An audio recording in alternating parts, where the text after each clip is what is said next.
मैं एक गरीब घर की लड़की थी।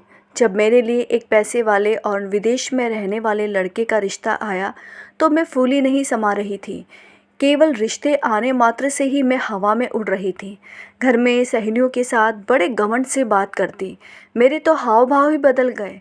शादी हुई तो शुरू शुरू में एक अच्छी बहू का किरदार निभाती। सासू जी और जेठानी की हाँ में हाँ भरती रही। मेरे पति भी मेरे साथ सप्ताह भर रहे और वह भी विदेश चले गए, लेकिन हमें बराबर पैसे भेजते रहे। मेरे जेठ अपाहिज थे। धीरे धीरे जब मुझे पता चला कि मेरे जेठ का परिवार भी मेरे पति के पैसों से ही चलता है, मेरे पति की कमाई से ही घर में बहुत शान शौकत थे, मेरे पति की कमाई पर धीरे धीरे मैंने अपना अधिकार जताना शुरू कर दिया, जिसके लिए मेरी सास से अक्सर कहासुनी हो जाती। वह कहती मेरे बेटे की कमाई है और मैं कहती मेरे पति की कमाई है। हमारी यह बहस मेरी पति तक भी जा पहुंची। जब मैं अपनी जेठानी के बच्चों की स्कूल फीस भरने में आनाकानी करने लगी तो पति ने भी मुझे समझाया कि तुम्हें जितने भी पैसे की आवश्यकता है वह मुझसे लो, लेकिन माँ और भाभी के लिए किसी प्रकार की कोई कटौती नहीं करोगी। अब पति सास को अलग से पैसे भेजने लगे, जिससे जेठ के परिवार के लिए और सास ससुर का खर्च चलता। मेरे लिए अलग से जब उनकी कमाई मेरे हाथ आने लगी तो मैं अपने गरीब पीहर वालों की भी मदद कर देती। साल भर में तो मेरे माँ बाप और भाई बहन भी ऐशो आराम की ज़िंदगी जीने लगे। हाल ये था कि पति पैसे कमाते और हम सभी दोनों हाथों से पैसे को उछाल रहे थे। हालांकि सासू जी हमें बोलती कि पैसा सोच समझ कर खर्च करो, पर हमारे ऊपर इसका कोई फ़र्क नहीं पड़ा। मेरी शादी को साल भर हो चुका था। पैसा तो बहुत था, पर पति की याद सताने लगी। वीडियो कॉल पर जब उनसे बात करती तो उनके ठाट बाट देख उनके पास जाने की इच्छा उन्हें मैं बताती, पर वह कोई ना कोई बहाना बना लेते। जब मैं अपनी सहेलियों को भी यह बात बताती तो वह कहती कि इतना पैसे वाला आदमी है, हो सकता है उसने किसी अंग्रेजन को अपने यहाँ रखा हो, तभी तो बीवी को अपने पास नहीं बुलाता है। शादीशुदा आदमी भला कैसे अपनी पत्नी से साल भर दूर रह सकता है? 4 दिन के लिए ही सही, पर जाओ, लेकिन पति का सारा हाल चाल तो देकर आओ। और ऐसे कैसे कितने समय और चलेगा? आज तो पैसा आ रहा है, कल को ना पति आया और ना ही पैसा आया तो क्या करोगी? बात तो सुलह आने सही थी। सहेली की बातों से पति के लिए मन में शंका उत्पन्न हो चुकी थी। कैसे भी हो, मुझे अपने पति के पास विदेश जाना ही था। विदेश घूमने की इच्छा का बहाना बना बार बार अपने पति से बात करती और एक दिन वह भी थक हार कर राजी हो गए। मैं इतनी पढ़ी लिखी नहीं थी, इसीलिए मन में विदेश जाने की खुशी भी थी और डर भी रही थी कि कैसे अकेले प्लेन में बैठूंगी। मदद भी किससे मांगती, क्योंकि चाहे पियर वाले हो या चाहे ससुराल वाले, हम सभी पढ़े लिखे गंवार ही थे। जैसे तैसे मैं विदेश पहुंच ही गई, जहां मेरे पति एयरपोर्ट पर मुझे लेने आ गए। 2 दिन हमने साथ बहुत अच्छा समय बिताया, पर तीसरे दिन से उन्हें फिर से काम पर जाना था। वह कभी भी और किसी भी समय काम पर निकल जाते। घर पर मैं अकेली यहाँ वहाँ भटकती रहती। एक दिन मैं एक कमरे में पहुँची जहाँ बड़े बड़े 4-5 सूटकेस थे, जिन पर कोई ताला भी नहीं लगा था। मैंने जब उसे खोल कर देखा तो मेरी आंखें फटी की फटी रह गई। उन सभी बक्सों में औरतों के अंडरगारमेंट्स थे, वह भी उतरे हुए। मेरे मन में उनके लिए बुरे विचार आ रहे थे। मैं उन्हें एक बेकार आदमी समझ रही थी कि रुपए देकर यह औरतों को अपने पास बुलाते हैं, और जो औरतें अपने अंडरगारमेंट्स भूल जाती होंगी उन्हें इन सब बक्सों में भर देते होंगे।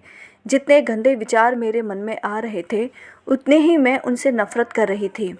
जब वह थोड़ी देर के लिए मेरे पास आए तो मैंने उन्हें इस बारे में बताया नहीं, पर उनसे फिर से उनके काम के बारे में पूछा तो वह वही बोले कि वह सामान सप्लाई करने का काम करते हैं। मैंने पूछा भी कि क्या सामान सप्लाई करते हो? मेरे इस तरह से सवालों पर सवाल पूछने के कारण वह बोले, क्या हो गया है तुम्हें? तुम अचानक इतने सवाल क्यों पूछ रही हो? मुझसे रहा नहीं गया और मैं उस कमरे से एक सूटकेस खींच कर ले आई। उसे खोल कर कहा, यह सब क्या है? वे एकदम चुप से खड़े हो गए और बोले, तो तुम मुझ पर शक कर रही हो? हाँ, मैं महिलाओं के अंडरगारमेंट्स की सप्लाई करता हूँ और जो अनफिट होते हैं उनका स्टॉक मेरे पास इकट्ठा हो जाता है। जो शायद किसी काम का नहीं, बस समझ नहीं आ रहा कि अब इनका क्या करना है। उनके जवाब से मैं एक बार तो संतुष्ट हो गई, लेकिन फिर भी शंका बनी हुई थी। अगले दिन जब पति बाहर निकले तो मैं भी उनका पीछा करती हुई निकल पड़ी।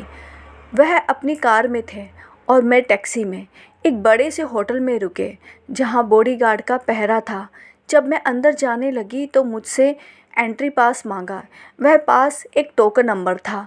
वहीं अंदर जाने वालों में सबसे ज़्यादा रईस औरतें थीं। आदमी तो बस गिने चुने ही थे। मेरी उत्सुकता और बढ़ रही थी कि आखिर अंदर है क्या, क्योंकि वहाँ मेरे पति भी थे। वहाँ काम करने वाले नौकरों से भी पूछा, पर किसी को कुछ पता नहीं था, क्योंकि वहाँ सब कुछ ही सीक्रेट था।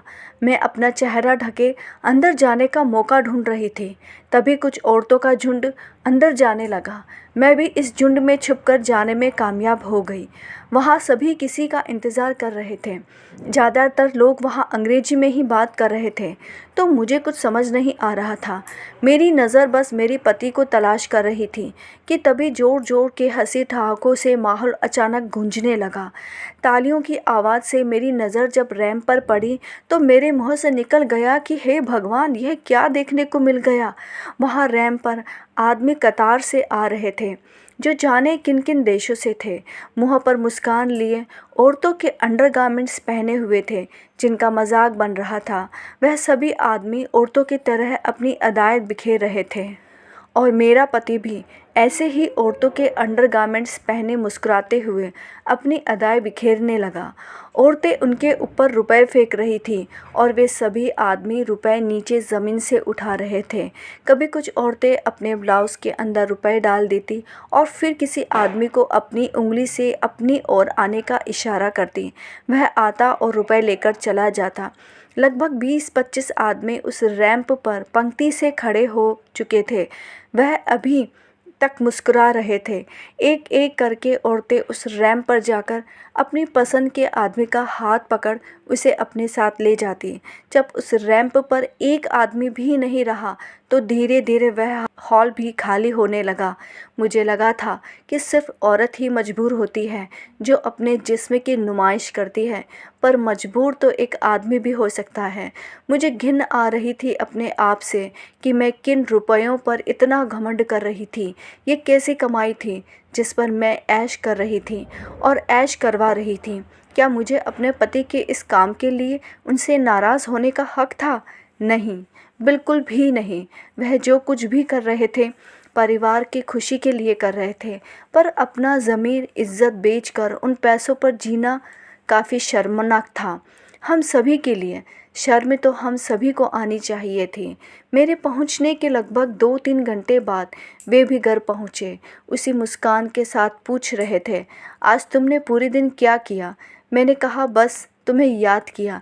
मुझे लगता है अब यह देश छोड़ देना चाहिए। तुम्हारे बिना मुझे वहाँ अच्छा नहीं लगता। हमारा देश बहुत अच्छा है।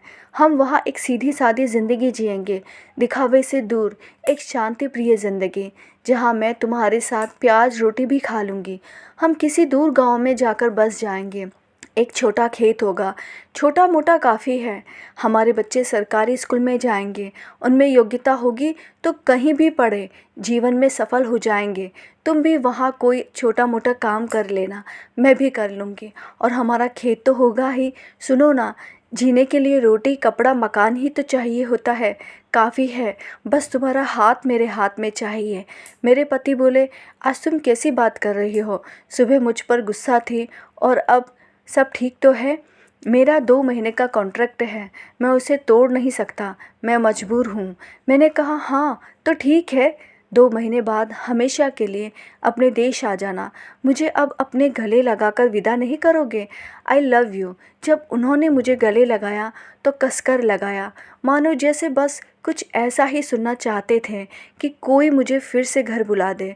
उन्हें अलविदा कहकर मैं अपने देश लौट चुकी थी। घर जाकर मैं बिल्कुल बदल चुकी थी। अपनी गठरी से वह सारी साड़ियाँ फिर से अलमारी में जमाने लगी जो फेंकने वाली थी। जिन फलों और सब्जियों को यदि कोई व्यर्थ में फेंकता, अब उनके ऊपर चिल्लाने लगती। कहती कितने मुश्किल से वह पैसा कमाते हैं, एक एक पैसे की कीमत समझो।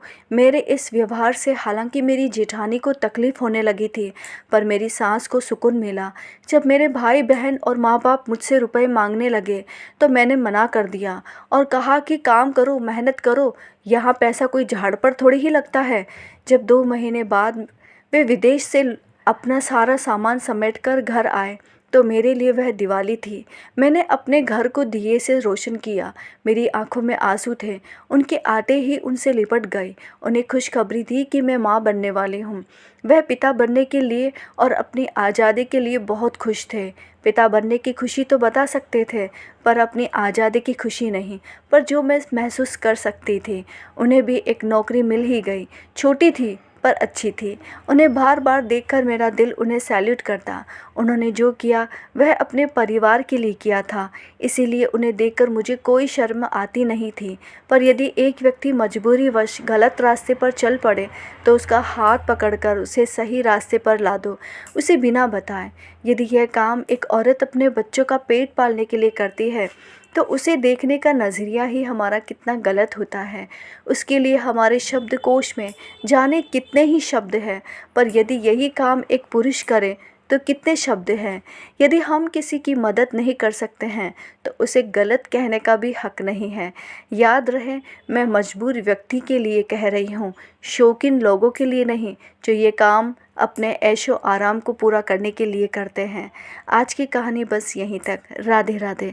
यदि ये कहानी आपको अच्छी लगी है तो please like, share and subscribe my channel. Thank you.